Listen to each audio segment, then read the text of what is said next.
Shabbat Shalom. And we have a wonderful passage there. I have loved you with an everlasting love. I have drawn you with unfailing kindness.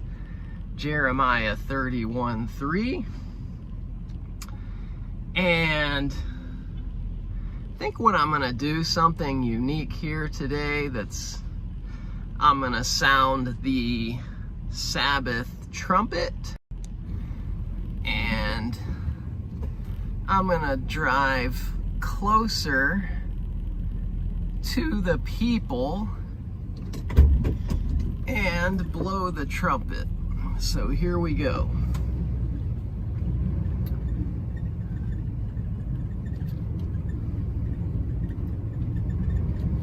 See if I can do this without getting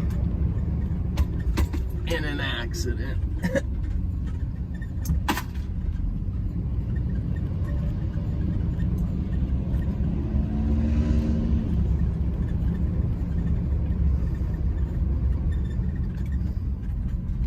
Maybe I should practice.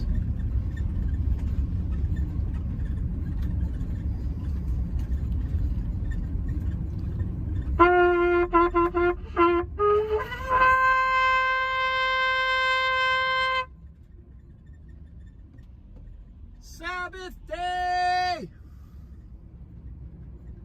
Hallelujah! Sabbath day!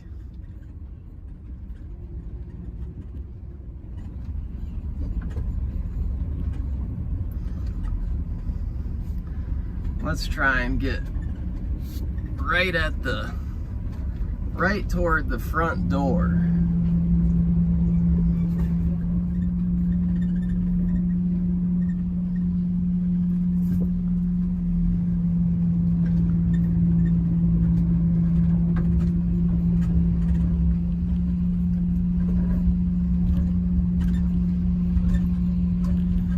Thank you for your patience as everyone comes on to the live stream.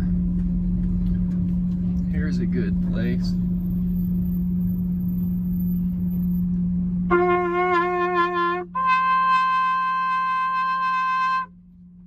Hallelujah! Sabbath day!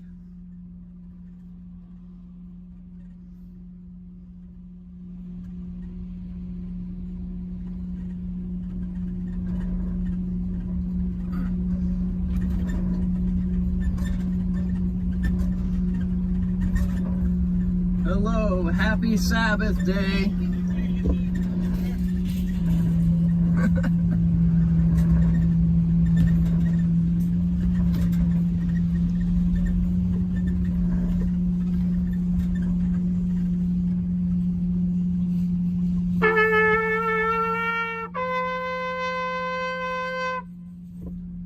Remember to keep the Sabbath day holy.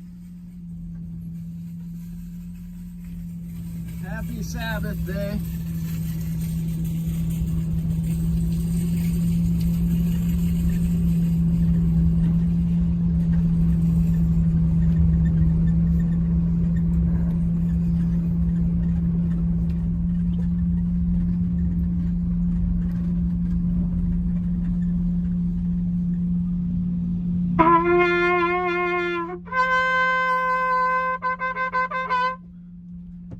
Sabbath day, remember to keep the Sabbath day holy.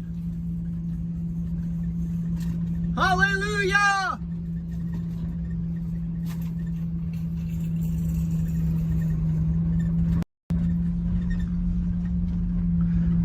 The Sabbath day has been announced, and now we can get into our Sabbath study.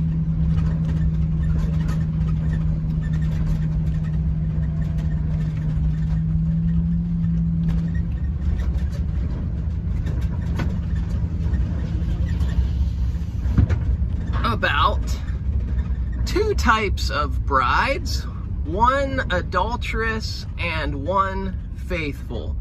And we'll be continuing our study of last Sabbath, where we talked about the bride of Messiah. So Shabbat Shalom, Amanda, Joe, Matt Bolton, reminds me of Jericho, Wendy Russell, praise Yahweh, Lindsay, praise Yahweh.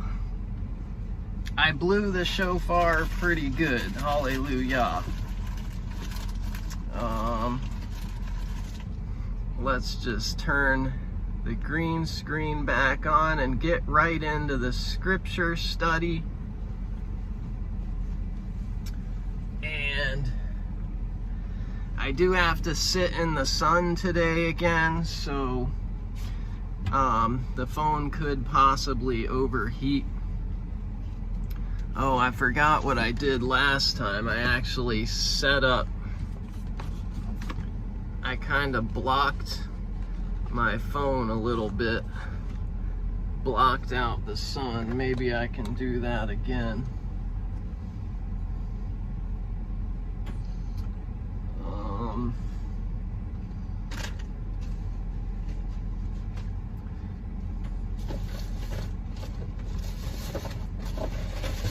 My apologies, everyone. Should have been a little more prepared. Let's see here. There, that at least puts my phone in the shade a little bit. Shalom, Karen Dirt, praise Yah, and Wind Feather. And let's open the Sabbath Kodesh Mikra, Holy Assembly, in prayer. Heavenly Father, Yahweh Elohim, help us with this study as we look at something that is hard and heavy, and all of us unfortunately are guilty of, but you have redeemed us from adulteries and fornication, spiritually speaking. And we just ask that you would help us understand how to be a faithful bride and to be in covenant with you, and to understand what the opposite looks like. We thank you for it all in Yahusha's name. Amen. All right, so we are going to look at two women in the book of Revelation. As we remember, we had looked at how, okay, let's look at my notes here. Your body is a temple. We went over how our body is a temple. And we see how the bride of Messiah is the New Jerusalem, and we are intimately connected, and we're the building blocks of the New Jerusalem, and he's being married to this whole concept of us being a dwelling place for him. Let's see. We saw the veil of the temple rent in two because an earthly temple made with human hands just wasn't fit. And we saw we are the New Jerusalem. We saw those concepts of how we are the building blocks, we are the lively stones that make up this temple, and Messiah goes and prepares a place for us, and there's many rooms or many chambers. And then we went over the clothing, the wonderful linen clothing that we are to have, which was the righteousnesses, plural, righteousnesses of the saints. And we saw in the lexicon definition of that word, when the plural is used, that it refers to the divine precepts of the Mosaic law. Wow, and that's in the book of Revelation, that we are clothed by the divine precepts of the Mosaic law, to help us understand better our clothing, our apparel, how we are to be clothed. Golden ladle, Shabbat Shalom. But in order to understand what a pure, righteous, undefiled bride is, we have to look at the opposite. So Yahweh has directed me to make sure that before we get to this marriage supper of the Lamb, which takes place in the fall feasts, the 7th month, that we look at what the unfaithful bride is. What would us not be if we were not ready for the marriage supper of the Lamb? What does this look like? And of course, this is adultery and idolatry, spiritual fornication. We're going to look at that. And so I'm going to open by reading about this coming out of Babylon. And we're going to see how the Sabbaths really are such an important part of us being in covenant and understanding what's going to take place. This is what Revelation, the book of Revelation, is. This is for us to understand Messiah's return. That's what the fall feasts are a picture of. That's why we need to be aware of his Sabbaths, his holy days, his Moedim, his appointments, so that we can understand better his return. That is what Revelation is about. That is what the fall feasts are about. It's the 7th month, and what's one of the unifying themes of the book of Revelation? It's the number 7. So it makes sense. So coming out of Babylon, let's begin our reading in Revelation 17, verse 1. And there came one of the 7 angels which had the 7 vials, 7, and talked with me, saying unto me, Come hither, I will show unto you the judgment of the great whore that sits upon many waters, with whom the kings of the earth have committed fornication, and the inhabitants of the earth have been made drunk with the wine of her fornication. So he carried me away in the Ruach into the wilderness, and I saw a woman sit upon a scarlet-colored beast, full of names of blasphemy, having 7 heads and 10 horns. And the woman was arrayed in purple and scarlet color, and decked with gold and precious stones and pearls, having a golden cup in her hand, full of abominations and filthiness of her fornication. We see a bit of a contrast of what we read about the white and linen. Here we see scarlet and gold colors of this adulterous woman. And upon her forehead was a name written, Mystery Babel the Great, the mother of harlots and abominations of the earth. And I saw the woman drunken with the blood of the Kodashim, or the saints, and with the blood of the martyrs of Yahusha. And when I saw her, I wondered with great admiration. And the angel said unto me, Wherefore did you marvel? I will tell you the mystery of the woman, and of the beast that carries her, which has 7 heads and 10 horns. The beast that you saw was and is not, and shall ascend out of the bottomless pit, and go into perdition. And they that dwell on the earth shall wonder, whose names were not written in the Sefer of life from the foundation of the world, when they behold the beast that was and is not and yet is. And here is the mind which has wisdom. The 7 heads are 7 mountains. There's 7 again, on which the woman sits. And there are 7 kings. 5 are fallen, and 1 is, and the other is not yet come. And when he comes, he must continue a short space. And the beast that was and is not, even he is the 8th, and is of the 7, and goes into perdition. And the 10 horns which you saw are 10 kings, which have received no kingdom as yet, but receive power as kings 1 hour with the beast. These have one mind, and shall give their power and strength unto the beast.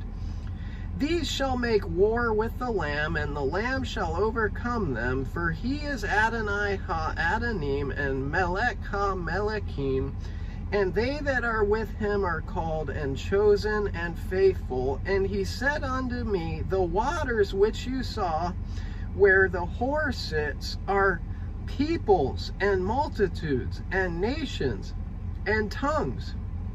And the 10 horns which you saw upon the beast, these shall hate the whore, and shall make her desolate and naked, and shall eat her flesh, and burn her with fire.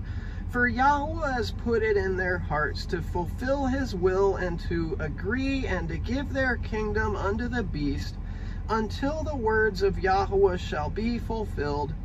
And the woman which you saw is that great city which reigns over the kings of the earth. And one thing that really seems to pinpoint this to being Rome, the Roman beast, well, is the colors of gold and scarlet. We still see that to this day.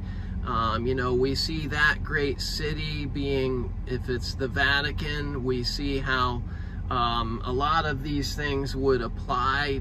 The drunk on the blood of the saints, the martyrdom that has taken place in Rome, as well as even what we know, the traditions of the first Pope Peter being crucified there. And what else? Oh, many waters are many peoples. Of course, we see so many nations that are come out of the same holidays and the same false Sabbath days of Sunday.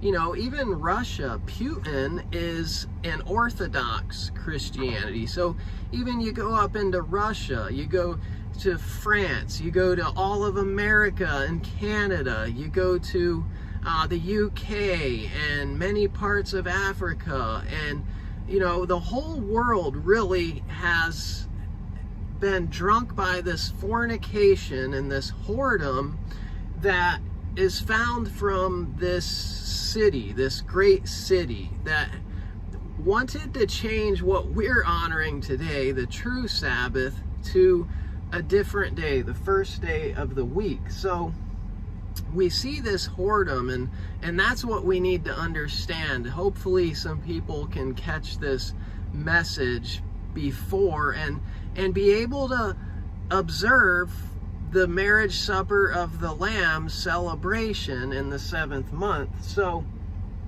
because it's coming upon us. In chapter 18, after these things I saw another angel come down from heaven, having great power, and the earth was lighted with his glory. And he cried mightily with a strong voice, saying, Babel the Great is fallen, and is become the habitation of devils, and the hold of every foul ruach, and a cage of every unclean and hateful bird. You mean to say unclean birds in the New Testament? Unclean animals in the book of Revelation? This doesn't make sense. I thought all animals were made clean. Of course not. Of course we see that here that they're unclean animals are mentioned here, and that should show us that we are not to be connected to any of these unclean things being put into the temple of our body. We have to maintain a clean tabernacle, a clean tent, a clean temple, as we talked about last Sabbath, and it says, "For all nations have drunk of the wine of the wrath of her fornication, and the kings of the earth have committed fornication with her, and the merchants of the earth are waxed rich through the abundance of her delicacies. And I heard another voice from heaven saying, Come out of her, my people, that ye be not partaker of her sins, and that ye receive not of her plagues." So, we'll go ahead and stop reading about this whore of Babylon here, because we have to understand this concept of whoredom and what it is and what it looks like. And we see that this has to be a religious power. Rome is a religious power, as well as it's its own nation, and it spreads its tentacles out through the whole world and has deceived all nations with its tentacles of its fornication, teaching how to be unfaithful.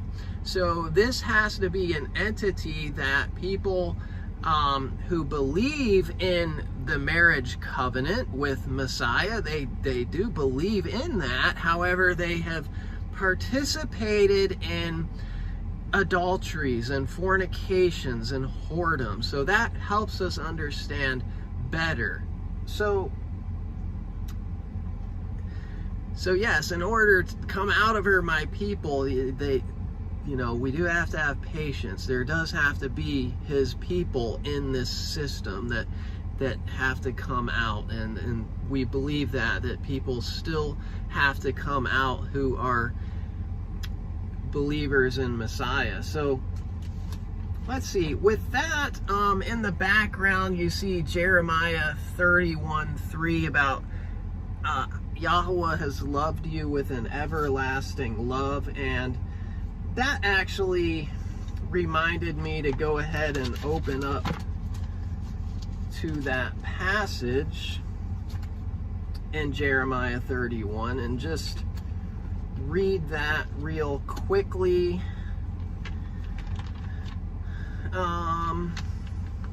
Let's see here. Jeremiah 31.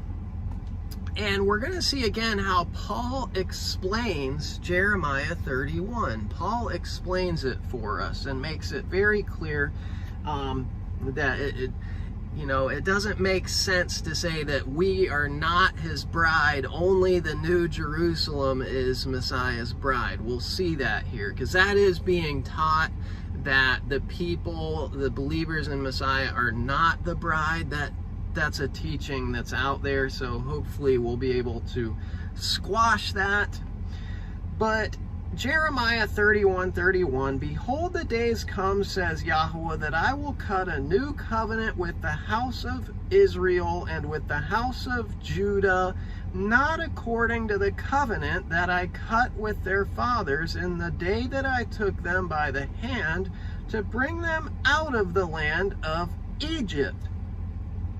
So Egypt is another spiritual concept we're going to be looking at, because Egypt has this concept of bondage, spiritual bondage. So we need to look at coming out of Egypt as well when we look at coming out of fornication from Babylon.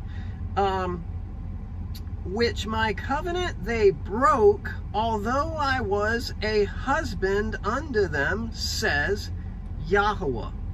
So I was a husband unto them, says Yahweh. So Yahweh, he knows there's a problem. Yahweh can't be married to an adulterous bride.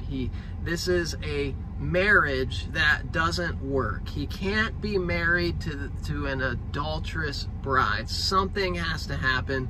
He has to send his son to restore this issue, because Yahweh cannot be in this marital covenant with this adulterous bride. So,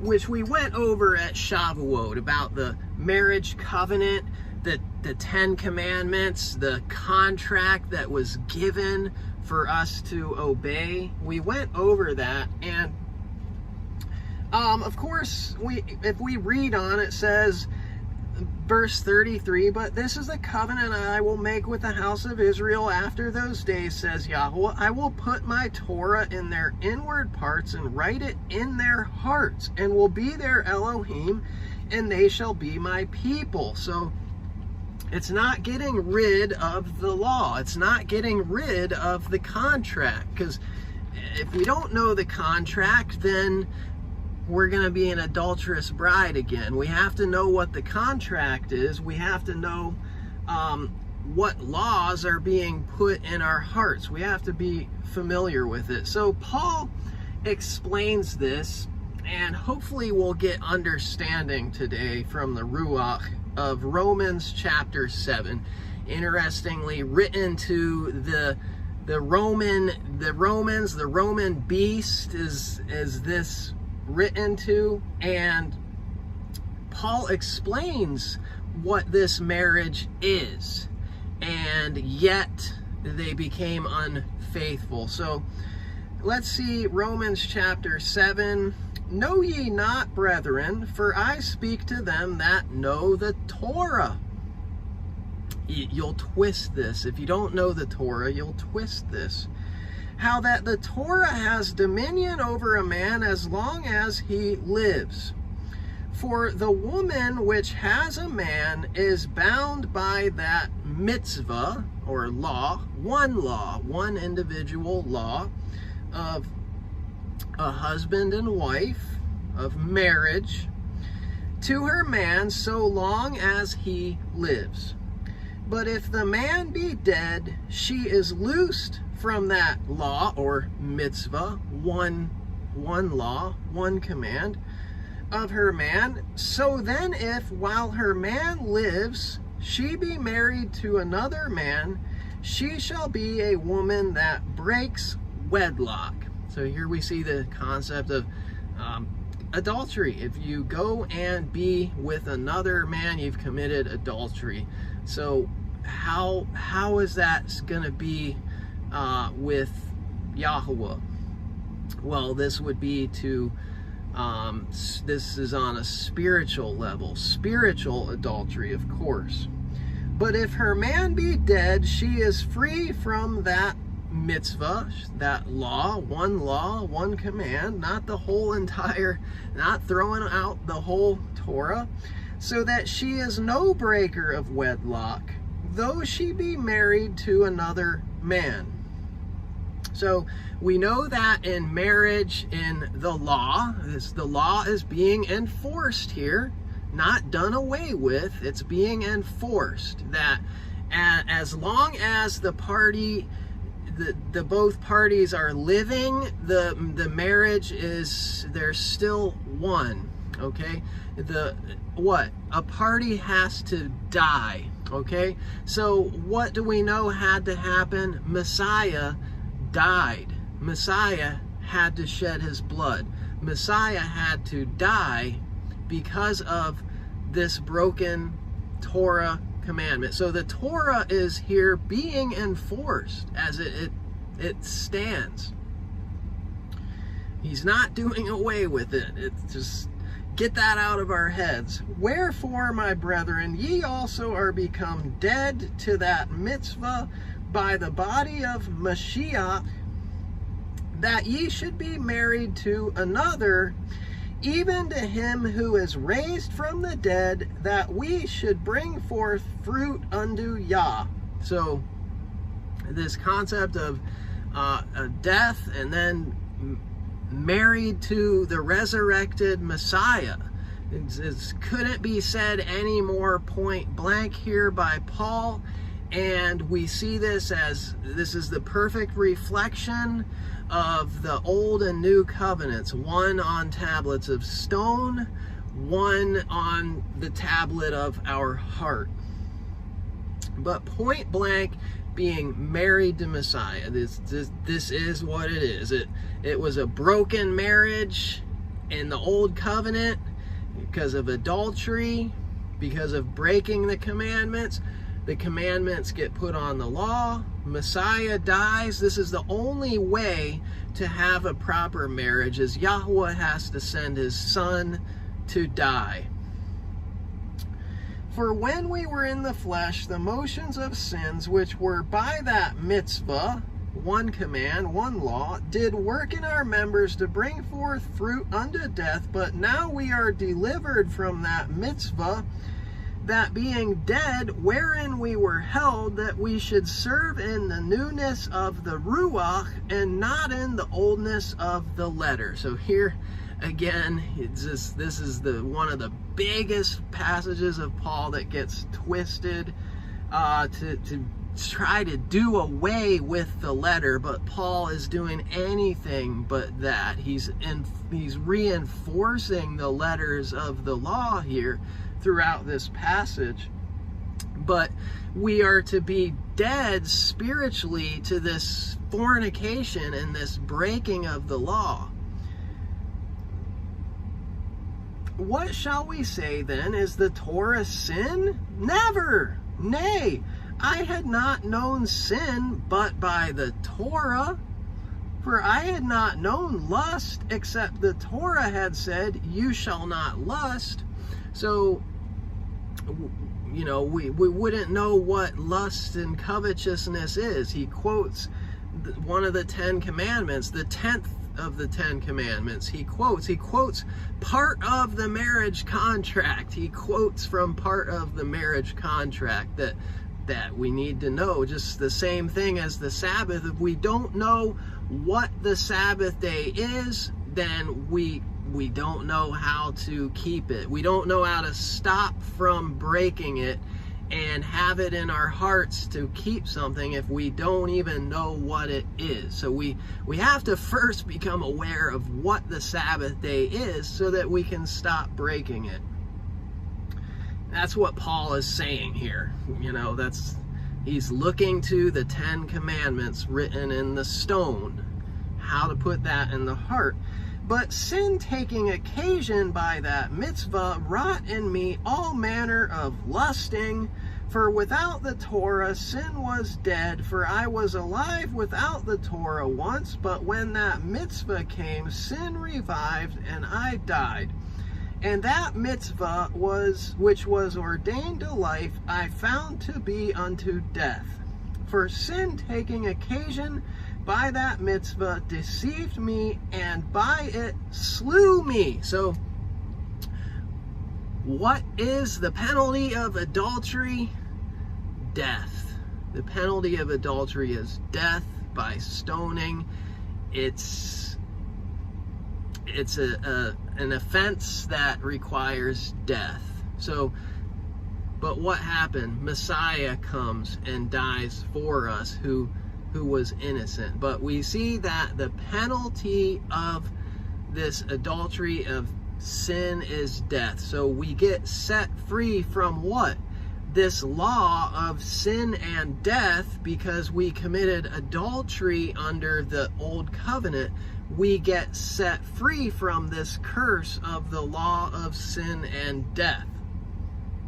Can't take that too extreme. We might throw out the Torah. We might throw out the commandments if we take it too extreme. Do we still die the physical death? Of course we still die a physical death. That's, amazing. People aren't out there abolishing that. So the death penalty, we're set free from the death penalty. Wow. Wherefore the Torah is holy, and that mitzvah holy and just and good. So we have to understand, Paul is saying the Torah is holy. It's just, it's righteous, it's good. The law is good. It's the last thing we would want to do is get rid of the Torah. So now that we're kind of understanding, now we need to understand how can we be this faithful bride and not the adulterous bride, because that's what, Paul goes on in the rest of the chapter to talk about explaining these two covenants concepts that Jeremiah 31 talks about, of these concepts of one in stone, one in the heart. Paul goes on in this very chapter, I struggle with my sin in the flesh. Sin is in my flesh, and I'm wrestling and I'm breaking the commandments, but in my spirit I'm pure. So we see these two marriages, one that's fleshly, it can't work. Yahweh can't be married to an adulterous bride. He has to renew this marriage by sending his son Messiah, so that we become married to him, and spiritually this union is made good. The law is put on our hearts. Now we want to follow the law. But Paul discusses this struggle of these two marriages. It doesn't go away. Does Paul say, I'm no longer struggling, I'm no longer battling with breaking his law? The very chapter he explains that. So he explains this, how this Jeremiah 31 plays out. He explains it very clearly. I hope that the Ruach is giving people a clear understanding. So, but we have to move on, and so we're going to be talking about idolatry. Let's see. And coming out of this Babylonian system. Let's see. Let's go to Isaiah chapter 30. Isaiah chapter 30. And we're going to see spiritual Egypt, because spiritual Egypt is another, it's mentioned in Revelation. Spiritually, Sodom and Egypt is mentioned. So Isaiah 30 says, Woe to the rebellious children, says Yahweh, that take counsel, but not of me, and that cover with a covering, but not of my Ruach, that they may add sin to sin, that walk to go down into Mitzrayim, Egypt, and have not asked at my mouth to strengthen themselves in the strength of Pharaoh, and to trust in the shadow of Mitzrayim, Egypt. So we see that Egypt is being mentioned here, and of course, we know we're in spiritual Egypt that we have to come out of. We see the pyramid right on the very dollar that rules currencies in the world, and the Eye of Horus, and this spiritual bondage that's mentioned in Jeremiah 31, that freedom was, he gave them the 10 commandments so that they could be in freedom. And the only thing that happens in the new covenant is that it's placed on our hearts, that we really have the desire to follow these commandments. But it says down in verse 8, Isaiah, he says, Now go write it before them in a table, and note it in a sefer, that it may be for the time to come, forever and ever. So whatever he's going to write, it's not going to be an ending of it. That this is a rebellious people, lying children that will not hear the Torah of Yahweh. So we see exactly what's the problem. They won't listen to the Torah, and it's still the problem today in spiritual Egypt and Babylon, is they won't come out of this adulterous system, this whorish system. And then if we skip down to chapter 30, verse 22, it says, Ye shall defile also the covering of your graven images of silver, and the ornament of your molten images of gold. You shall cast them away as a menstruous cloth.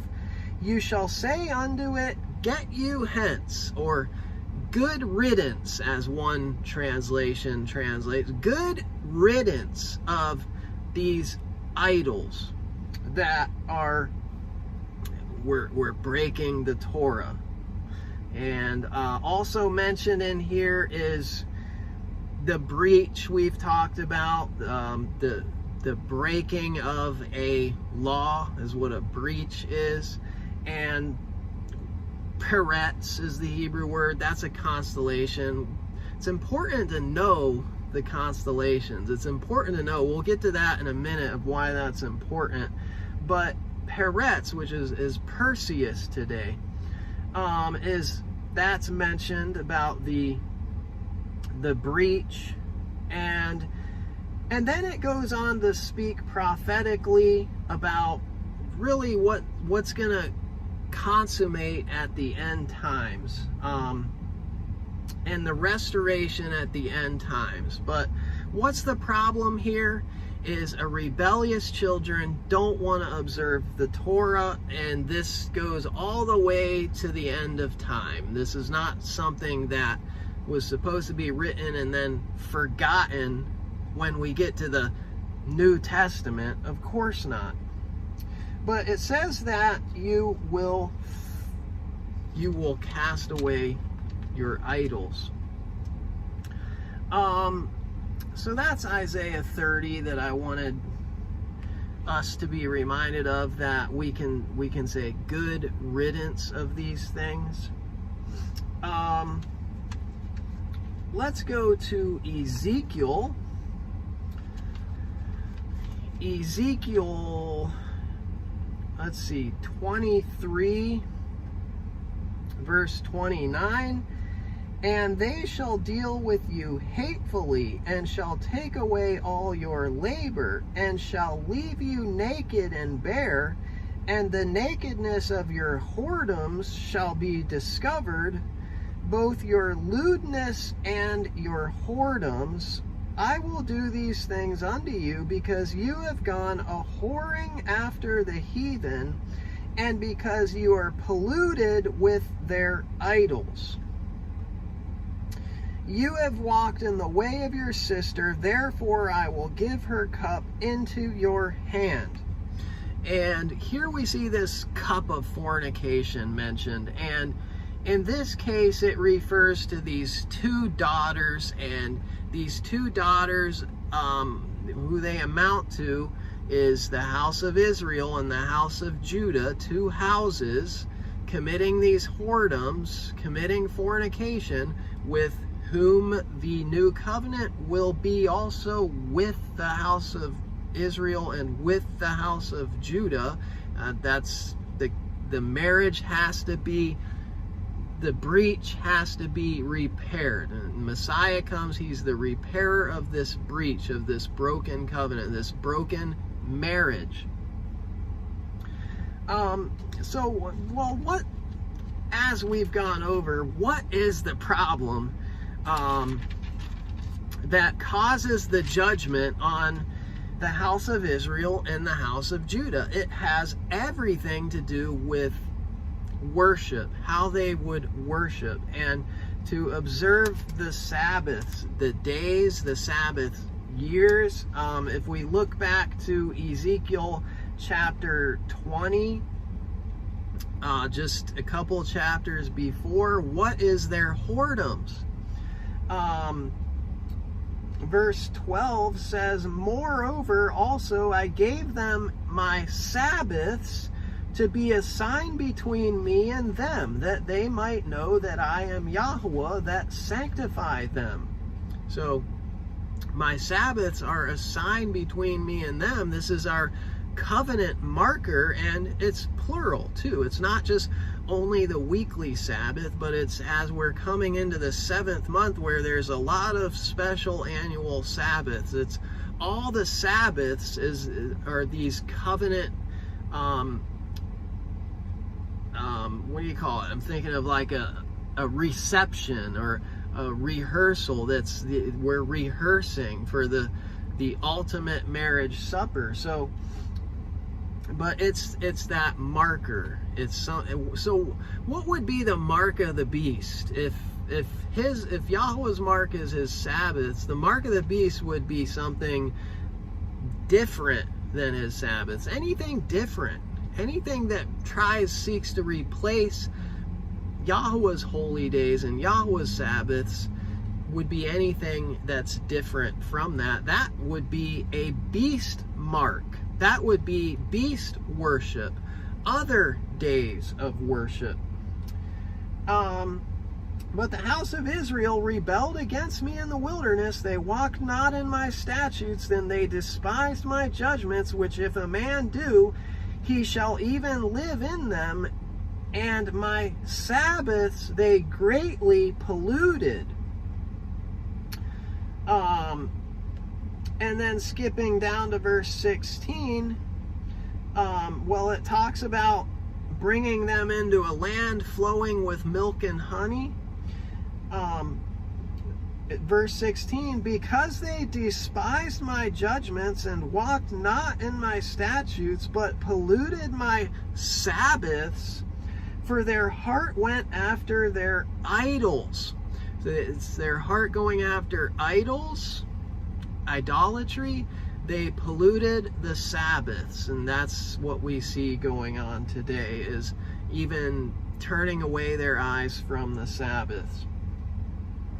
And then verse 18, still Ezekiel 20, but I said unto their children in the wilderness, walk ye not in the statutes of your fathers, neither observe their judgments, nor defile yourselves with their idols.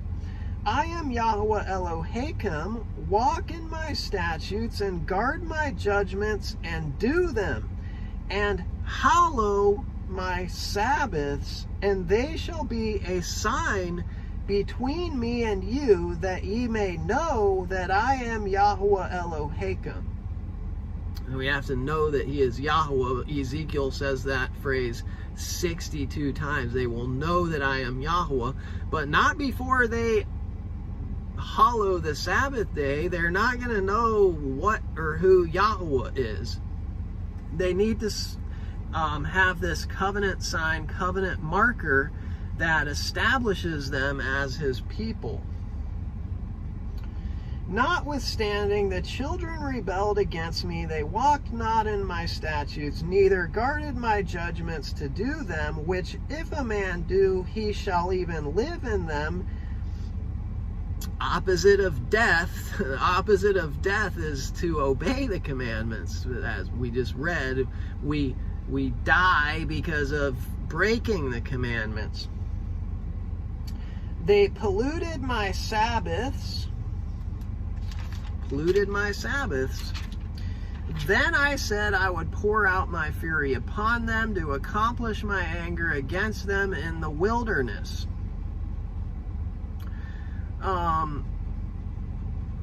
Nevertheless, I withdrew my hand and wrought for my name's sake, that it should not be polluted in the sight of the heathen.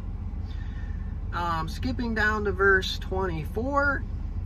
Because they had not executed my judgments, but had despised my statutes, and had polluted my Sabbaths, and their eyes were after their fathers' idols. So we see this. What is the idolatry? Well, it's turning away from his Sabbaths. And then skipping down to verse 37, and I will cause you to pass under the rod, and I will bring you into the bond of the covenant, and I will purge out from among you the rebels and them that transgress against me. So what's the ultimate thing? Is to bring them back into the bond of the covenant. That's the ultimate goal, to bring them into the bond of the covenant, which has to do with the Sabbaths and the Torah. and having that put on our hearts. And then Ezekiel 22 verse 8. You have despised my holy things and have profaned my Sabbaths. There we see it again. We see that this is a major concept of why are they carried away in adultery? They don't have the covenant marker and sign. And then 22 verse 26. Her priests have violated my Torah and have profaned my holy things. They have put no difference between the holy and profane. Holy Sabbath day, holy day. Neither have they showed difference between the unclean and the clean. The New Testament and the book of Revelation mention every unclean bird. In Babylon, a habitation of devils, and every unclean bird. And have hid their eyes from my Sabbaths, and I am profaned among them. Again, have hid their eyes from my Sabbaths. So as we're coming into these major Sabbaths in the 7th month, we need to understand how to not be this adulterous woman when it comes to the marriage supper of the Lamb. But one of the major points of being faithful is that we are celebrating this rehearsal of the marriage supper of the Lamb. And then we read chapter 23, 29 through 31, where it mentioned your lewdness and your whoredoms to Israel. And later on, again, in that same chapter, verse 38 of chapter 23, just skipping down a few verses, moreover, this they have done unto me. They have defiled my sanctuary in the same day, and have profaned my Sabbaths. Profaned my Sabbaths. So we're going to see a concept of that we really can't have the proper worship and the proper marital covenant without the Sabbath. Adultery, spiritual adultery against Yahweh, is going to be directly connected to breaking and ignoring and profaning his Sabbaths, treating it as just another regular work day. Let's see, and Ezekiel 44 also mentions the Sabbaths in this heavenly temple, which, you know, that goes on 8 chapters about Ezekiel's temple, which is, again, it's a heavenly pattern showed to him of the New Jerusalem. That pattern is being showed to him. The Sabbaths apply in heaven. As we saw, the Ark of the Covenant was seen in heaven in Revelation 11:19, which contains the 10 commandments inside that covenant. We know what our marriage covenant is. We can know what it is. Now, if we go to Jeremiah, let's see what this prophet, going from Isaiah to Ezekiel to Jeremiah, the major prophets, what is the major problem? Jeremiah chapter 3, they say, if a man put away his woman and she go from him and become another man's, shall he return unto her again? Shall not that land be greatly polluted? But you have played the harlot with many lovers, yet return again to me, says Yahweh. Here we see this whoredom, this marriage can't work. It's just the broken covenant. Lift up your eyes unto the high places, and see where you have not been lying with. In the ways have you sat for them, as the Arabi in the wilderness, and you have polluted the land with your whoredoms and with your wickedness. Therefore the showers have been withheld, and there has been no latter rain. Latter rain, they celebrate that in the 7th month. And you had a whore's forehead, you refused to be ashamed. Will you not from this time cry unto me, my Father? You are the guide of my youth. Will he reserve his anger forever? Will he keep it to the end? Behold, you have spoken and done evil things as you could. Yahweh said also unto me in the days of Yoshiyahu, Josiah the king, have you seen that which backsliding Israel has done? She has gone up upon every high mountain and under every green tree, and there has played the harlot. And I said after she had done these things, turn you unto me, but she returned not. And her treacherous sister Yahudah saw it, and there it is, the two houses again, committing adultery, breaking the covenant. They have to have the covenant restored and renewed in Messiah. It's made with the house of Israel and the house of Judah, the divided kingdom. And I saw when for all the causes whereby backsliding Yasharel broke wedlock, I had put her away and given her a certificate of divorce, yet her treacherous sister Yahudah feared not, but went and played the harlot also. And it came to pass through the lightness of her whoredom that she defiled the land and broke wedlock with stones and with stocks. And yet for all this her treacherous sister Yahudah has not turned unto me with her whole heart, but feignedly, says Yahweh. And Yahweh said unto me, the backsliding Israel has justified herself more than treacherous Yahudah. And I don't think we'll read the rest of that chapter. See the mention of the ark and the ark of the covenant of Yahweh down in verse 16, and this restoration that has to take place it talks about. But if we skip ahead to Jeremiah chapter 17, what is one of the major problems? You know, of course we hear all the time, well, he knows my heart. God knows my heart. Well, in Jeremiah 17, we're going to learn about that yes, he does know our heart, and he's going to help us understand what is the issue with our heart.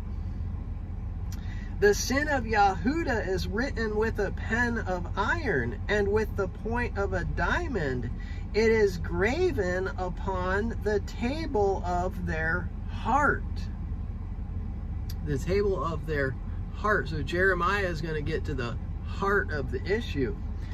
And upon the horns of your altars, while their children remember their altars and their Asherah poles by the green trees upon the high hills. So we have the mention of these Asherah poles. These, remember Egypt, Egyptian obelisks, steeples. It goes back to these same spiritual Egyptian pagan practices and celebrations of sun worship that comes from Egypt. And we see the mention of the Asherah poles and the green trees. It kind of reminds you of what? Christmas trees, doesn't it? Absolutely. And he's getting to the heart of the issue. His heart departs from Yahweh, verse 5, and then verse 9, the heart is deceitful above all things and desperately wicked. Who can know it? Can't trust the heart. We can't follow our own heart. We can't just say, well, he knows my heart, because Well, he does know our heart. And do you know your heart? I, Yahweh, search the heart. I try the mind, even to give every man according to his ways and according to the fruit of his doings. So the heart is going to deceive us if we say, well, I'm in my heart, I'm celebrating Jesus' birthday at December 25th on Christmas Day. Christ Mass, straight out of Catholicism. Mass, it's Mass, which Mass is about death.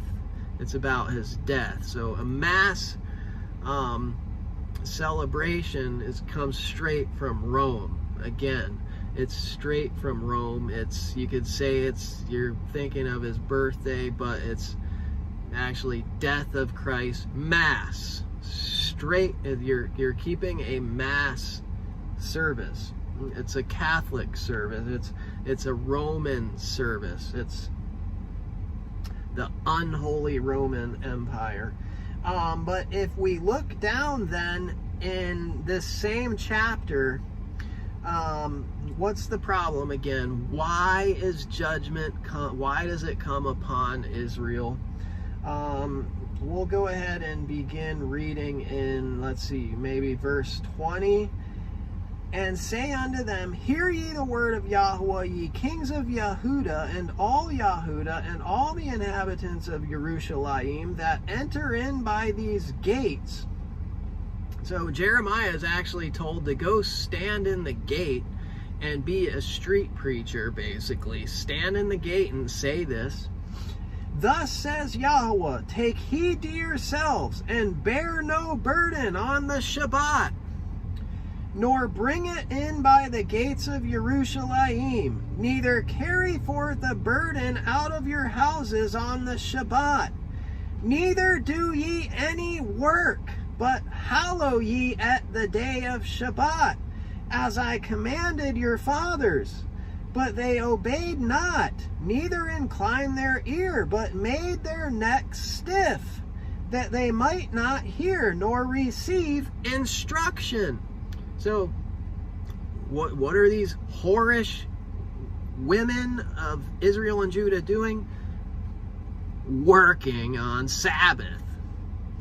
And it shall come to pass, if ye diligently hearken unto me, says Yahweh, to bring in no burden through the gates of this city on the Shabbat, but hallow the day of Shabbat, to do no work therein, then shall there enter into the gates of this city kings and princes, sitting upon the throne of David, riding in chariots and on horses, they and their princes, the men of Yehuda and the inhabitants of Jerusalem, and this city shall remain forever. And they shall come from the cities of Yehuda, and from the places about Jerusalem, and from the land of Benjamin or Benjamin, and from the plain, and from the mountains, and from the Negev, bringing burnt offerings and sacrifices and meat offerings and incense, and bringing sacrifices of praise unto the house of Yahweh. But if ye will not hearken unto me to hallow at the day of Sabbath, Shabbat, hallow, make it holy the Sabbath day. If you will not hearken unto me to hallow the day of Shabbat, and not to bear a burden, even entering in at the gates of Jerusalem on the Shabbat, then I will kindle a fire in the gates thereof, and it shall devour the palaces of Jerusalem, and it shall not be quenched. So directly seeing the whoredoms, directly connected to desecrating and profaning his Sabbath days. Now we know that down in Jeremiah chapter 25 is given Jeremiah's 70 years prophecy that is directly connected to the land enjoying its Sabbath years, which is an extension of Leviticus 23, where we see all the Sabbath days are mentioned. We're going to go there. But it says, the nations shall serve the king of Babel, 70 years in Jeremiah 25. This is directly connected to the Sabbaths, even the Sabbath years. This is why destruction came. Jeremiah gave the prophecy. Daniel wanted to understand Jeremiah's prophecy. He asked about these 70 years that was directly connected to this whorish prostitution and ignoring the covenant and the Sabbath days. Let's go to Leviticus, actually. Let's go to Leviticus, which a lot of this is review, but we need to understand what it is to be adulterous.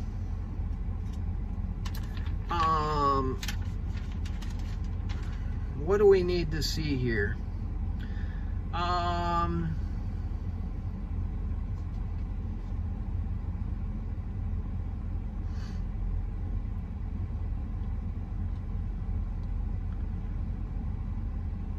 There was one in chapter 22 that I wanted to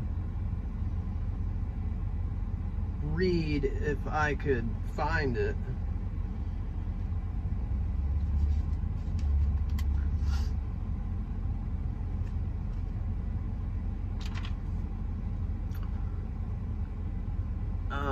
I don't think I can find it. But basically what it says is there is one Torah for one law for you and for the stranger. That's what it is. I don't see it now, but it's somewhere in Leviticus 22. And then Leviticus 23. It says, these are the feasts of Yahweh, which you shall proclaim to be holy assemblies. Even these are my feasts. And then the first one is 6 days shall work be done, but the seventh day is the Sabbath of rest, a holy assembly. You shall do no work therein. It is the Sabbath of Yahweh in all your dwellings. And then it goes on to lay out all the Sabbaths, all the annual Sabbaths, including what we're coming up on, the fall feasts, the Feast of Tabernacles. And then chapter 24 has a unique kind of almost an interruption of the Sabbaths, but it does continue talking about the Sabbath, because verse 5 in chapter 24 talks about what they are to do every Sabbath. It says, and you shall take fine flour and bake 12 cakes thereof. 2/10 deals shall be in one cake, and you shall set them in 2 rows, 6 on a row, upon the pure table before Yahweh. And you shall put pure frankincense upon each row, that it may be on the bread for a memorial, even an offering made by fire unto Yahweh. Every Sabbath he shall set it in order before